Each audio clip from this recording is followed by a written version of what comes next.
In today's video, I'm going to show you how to translate HTML to PDF. It's absolutely free method.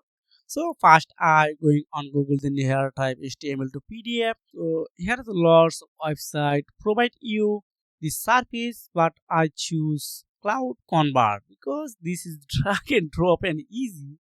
And you can see just select your file on upload on here. Just I select I click select file, then first one I need to choose file. You can see bignews.html. It's already HTML file, so I want to translate it a PDF, right? So you can see it's already processing, so I need to choose PDF, right? So you can see PDF. I select, wow. Now click on convert, then wow, it's already done. So I need to download.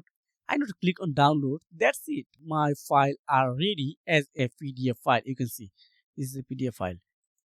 So this is a method how you can convert your HTML file to a PDF. If you found this video helpful for me, subscribe this channel so you can take care. Bye.